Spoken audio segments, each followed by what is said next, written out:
Bismillahirrahmanirrahim. Assalamualaikum warahmatullahi wabarakatuh. Apa kabar semuanya? Mudah-mudahan kabar baik selalu menyertai kita semua dan senantiasa kita diberikan kesehatan oleh Allah Subhanahu wa taala. Senang sekali kita bisa bertemu di perkuliahan pada pertemuan kali ini. Dan sebelum kita mulai perkuliahan, mari kita buka kuliah ini dengan sama-sama berdoa. Berdoa disilakan.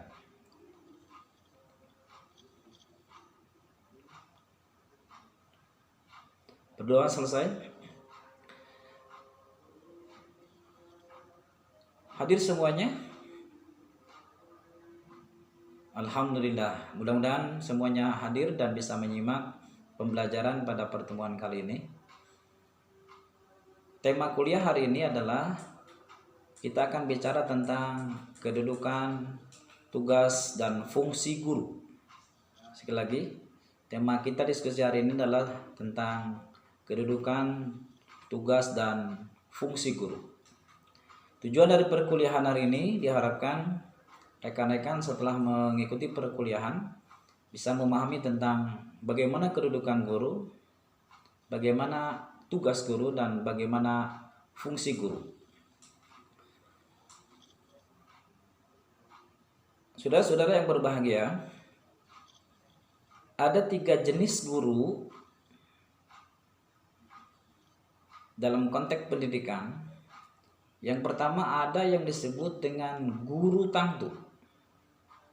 Yang kedua ada disebut dengan guru bantu. Dan yang terakhir adalah guru khusyuk. Siapa guru tangtu? Guru tangtu adalah guru yang melahirkan kita semua, yaitu orang tua kita. Kenapa disebut guru tangtu? Karena dalam konteks pendidikan, guru yang paling utama dan pertama adalah orang tua. Kita bisa menulis, kita bisa membaca, kita bisa berakhlak, kita bersikap dengan baik karena ada guru. Siapa guru itu? Yang pertama kali adalah orang tua. Maka itulah disebut dengan guru tangtu. Pertanyaannya, apakah ada seseorang dalam kehidupan sehari-hari ini ada yang tidak punya orang tua?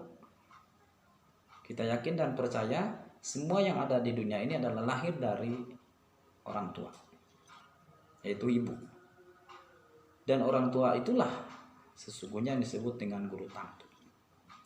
Yang kedua ada yang disebut dengan guru bantu. Siapa guru bantu? Guru atau orang yang memfasilitasi kita, membantu kita untuk mengenal berbagai kehidupan, mengenal berbagai pengetahuan, mengenal berbagai perilaku, termasuk karakter. Ketika orang tua tidak mampu memberikan pengetahuan, ketika orang tua tidak mampu memberikan wawasan, ketika orang tua tidak mampu memberikan materi-materi, maka disitulah fungsi guru bantu. Kalau begitu siapa guru bantu? Guru bantu adalah guru yang ada di sekolah, dosen yang ada di perguruan tinggi. Yang ketiga, ada disebut dengan guru khusyuk. Siapa guru khusyuk? Guru khusyuk adalah guru yang mampu memfasilitasi kita untuk bisa lebih dekat kepada Allah Subhanahu wa taala. Dalam konteks tasawuf ini disebut dengan guru mursyid. Maka bersyukurlah alhamdulillah kita semua yang kuliah di IAIN Suryalaya Tasikmalaya memiliki ketiga guru itu.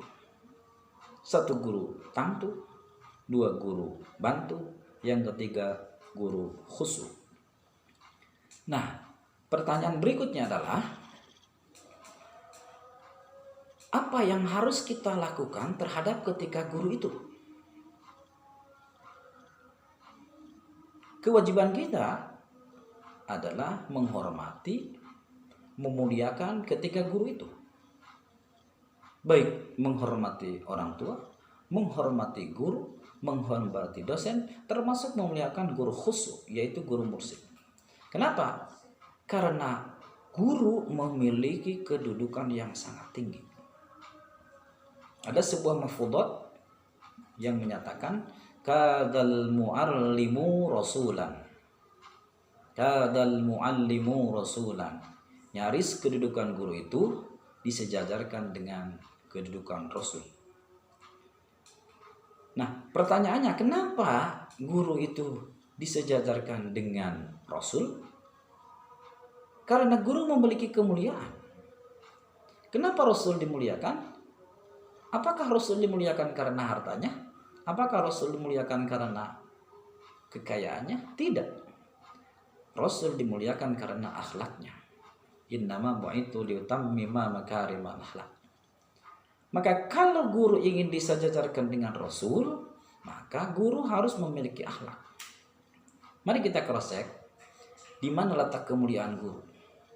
Pertama, semua rasul adalah guru. Semua rasul adalah guru. Kalau semua rasul adalah guru, maka guru pun adalah rasul. Nah, dari mana kita bisa mengatakan bahwa semua rasul adalah guru dan sebaliknya semua guru adalah rasul? Mari kita lihat dalam konteks teori komunikasi. Tugas rasul itu kan menyampaikan risalah. Apa bentuk risalahnya? Wahyu. Ketika ada risalah, maka pasti ada yang menerimanya. Siapa yang menerima risalah rasul? Ya umatnya. Nah, guru memiliki tugas. Apa tugas guru? Menyampaikan materi. Siapa penerima materi? Ya peserta didik. Maka dalam konteks ini, guru bisa disejajarkan dengan rasul. Guru yang mana yang bisa disejajarkan dengan rasul? Guru yang memiliki kemuliaan akhlaknya. Itu bukti bahwa guru memiliki kemuliaan akhlak. Yang kedua, semua budaya mengagungkan profesi guru. Kenapa semua budaya mengagungkan profesi guru? Karena guru adalah memiliki kemuliaan. Apa kemuliaannya? Akhlak. Maka kalau kita ingin dimuliakan seperti Rasul, kalau kita ingin dimuliakan oleh budaya, oleh masyarakat, oleh lingkungan, maka marilah menjadi guru yang berakhlak. Mari kita lihat. Apakah ada sebuah suku, apakah ada sebuah agama, apakah ada sebuah ras yang tidak mengagungkan profesi guru? Semua mengagungkan profesi guru. Kenapa? Karena guru memiliki kemuliaan. Di mana letak kemuliaan? Dari akhlaknya. Yang ketiga, semua orang soleh adalah guru. Yakinlah bahwa semua orang soleh adalah guru. Jadi kalau guru ingin dimuliakan, jadilah orang-orang soleh. Nah, pertanyaan berikutnya adalah di mana letak kesolehan seseorang? Bukan dari harta, bukan dari ketampanan, tetapi dari kemuliaan akhlaknya. Yang berikutnya, ciri bahwa guru dimuliakan karena akhlaknya. Ingat, ketika ada aib seorang guru, maka akan dinilai lebih besar dari aib orang lain. Salah satu contoh begini. Saya sering mencontohkan, misalnya saudara-saudara pulang kuliah, lalu kemalaman. Pas mau pulang, ketemulah sama satpam. Ditanya sama satpam, "Neng, kenapa pulang kemalaman?" "Habis kuliah, Pak." "Lalu mau kemana pulangnya?" "Ke daerah Anu." "Neng, mohon maaf, sekarang mobilnya sudah tidak ada, angkutannya sudah mau nggak dianterin sama satpam?" Singkat cerita, dianterinlah dia oleh satpam. Nah, kasus yang kedua, ada mahasiswa yang pulang kemalaman, lalu bertemulah misalnya dengan saya. "Neng, kenapa pulang malam?" "Kuliah, Pak." "Neng, mobilnya sekarang sudah tidak ada, angkutannya sudah tidak ada, mau nggak Bapak anterin?" Ya, si Neng daripada tidak ada angkutan, maulah dia dibonceng oleh Bapak. Nah, kemudian ketika di jalan tiba-tiba ada mahasiswa lain yang melihat. "Tuh, Misalnya, Pak Nana membonceng seorang mahasiswa. Lalu pertanyaannya, kira-kira yang akan menjadi trending topik itu satpam yang membonceng mahasiswi atau Pak Nana yang membonceng mahasiswi? Saya yakin, Bapak yakin dan percaya, maka yang akan lebih trending adalah ada seorang dosen yang membonceng mahasiswa. Nah, pertanyaannya adalah kenapa seorang dosen menjadi trending topik karena membonceng perempuan? Dengan tidak bermaksud merendahkan pekerjaan seorang satpam, tapi karena dosen dianggap seseorang yang memiliki kemuliaan karena akhlaknya. Oleh karena itu, mari kita jaga bahwa guru dosen memiliki kemuliaan akhlak. Ingat, aib seorang dosen, aib seorang guru itu lebih besar dinilai oleh masyarakat. Berikutnya, ciri dari kemuliaan seorang guru adalah seseorang akan merasa aman ketika bersama guru. Jadi kita lihat guru kita pengarsa Abah. Banyak orang yang datang ke Suryalaya ingin curhat kepada pengarsa Abah, ingin meminta solusi ke pengarsa Abah. Sejuta pertanyaan dalam benaknya. Saya mau bertanya kepada pengarsa Abah. Tapi ketika dia berhadapan dengan pengarsa Abah, banyak orang yang tidak mampu mengeluarkan berbagai pertanyaan. Kenapa? Dengan melihat wajah pengarsa Abah, semua masalah itu sudah terjawab. Nah, mengapa bisa begitu? Karena beliau memiliki akhlakul karim. Maka agar kita merasa mahasiswa kita atau peserta didik kita merasa aman ketika bersama dengan kita, maka yuk sama-sama milikilah. Karena ingat sekali lagi, kemuliaan guru bukan terletak dari apa-apa, kecuali dari akhlaknya. Ciri lain dari kemuliaan seorang guru adalah dalam kasus kriminal, guru adalah terdakwa terakhir. Apa buktinya? Ketika anak berprestasi, maka yang ditanyakan bukan gurunya, tapi siapa orang tuanya. Tapi sebaliknya, ketika ada anak yang melakukan kesalahan, maka yang pertama kali ditanya adalah siapa gurunya. Ini membuktikan bahwa dalam kasus kriminal, dalam kasus kesalahan anak, maka yang pertama kali dipertanyakan adalah gurunya. Nah, rekan-rekan mahasiswa yang berbahagia, baik, mari kita lihat bagaimana sesungguhnya tugas dan fungsi guru. Sekali lagi kembali kepada bahasan pertama, kedudukan guru dalam konteks agama itu disejajarkan dengan Rasul. Maka berbahagialah ketika kita sudah berniat untuk menjadi guru, maka disitulah ada lahan bagi kita bagaimana menjadi orang-orang mulia. Tapi ingat, kemuliaan guru tidak terletak dari apa-apa, tapi terletak dari akhlaknya. Itulah kedudukan guru dalam perspektif agama. Mari kita lihat bagaimana kedudukan guru dalam perspektif undang-undang.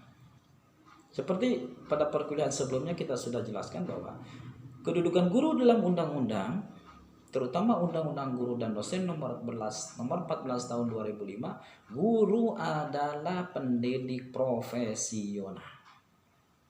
Artinya dengan kedudukan itu, maka sekarang profesi guru, pekerjaan guru adalah profesi yang profesional seperti profesi-profesi yang lain. Jadi ketika berbicara tentang kedudukan guru ada dua. Pertama, kedudukan guru bisa dilihat dalam konteks agama, bahwa guru adalah disejajarkan dengan Rasul. Kenapa disejajarkan? Karena guru memiliki kemuliaan.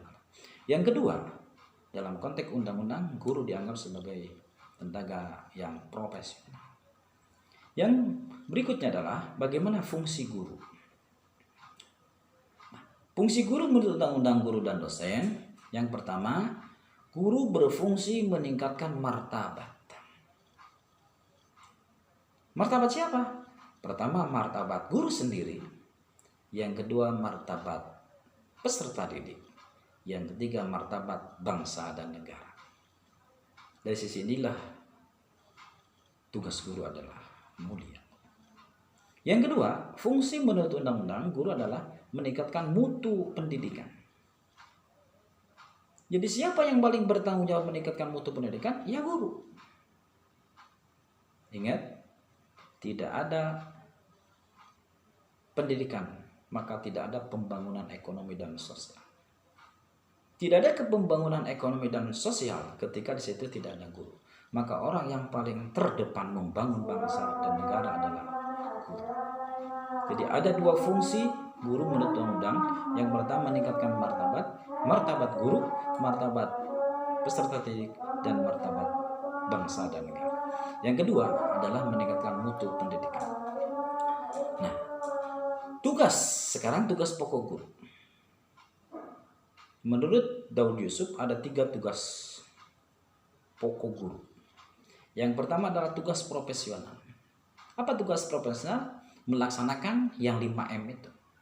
Merencanakan pembelajaran, melaksanakan pembelajaran, menilai hasil belajar, membimbing dan melatih peserta didik. Ketika siapapun yang ingin jadi guru, maka punya tugas profesional untuk melaksanakan 5M itu.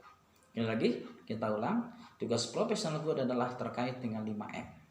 Merencanakan pembelajaran, melaksanakan pembelajaran, menilai hasil belajar, melatih dan membimbing peserta didik. Itu tugas profesional. Yang kedua kata Daud Yusuf, tugas pokok guru adalah tugas kemanusiaan.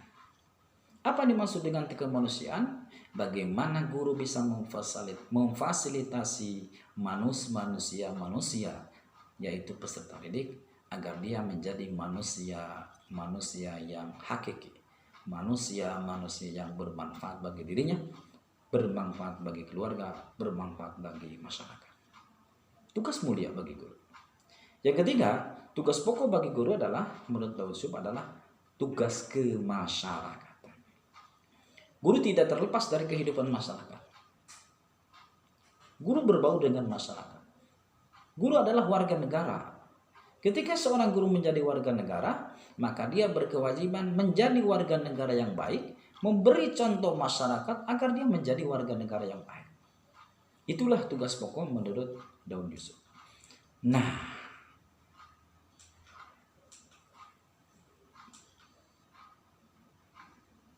itu materi kuliah hari ini.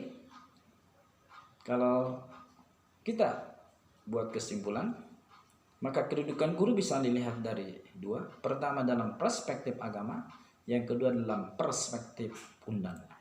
Dalam perspektif agama, guru itu disejarahkan dengan posisi rasul.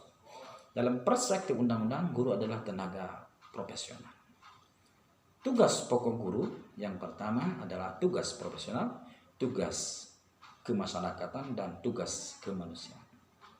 Dalam konteks undang-undang, tugas guru adalah 5. Merencanakan pembelajaran, melaksanakan pembelajaran, menilai hasil belajar, membimbing dan melatih peserta didik. Siapa guru itu? Orang yang mampu memfasilitasi peserta didik untuk menjadi manusia yang baik. Demikian kuliah pada pertemuan kali ini. Mudah-mudahan ini menjadi bagian bahan untuk diskusi, dan sementara kita akhiri dengan sama-sama berdoa. Nanti kalau ada pertanyaan silakan diajukan. Kita tutup dengan sama-sama baca hamdal. Alhamdulillahirabbil alamin. Assalamualaikum warahmatullahi wabarakatuh.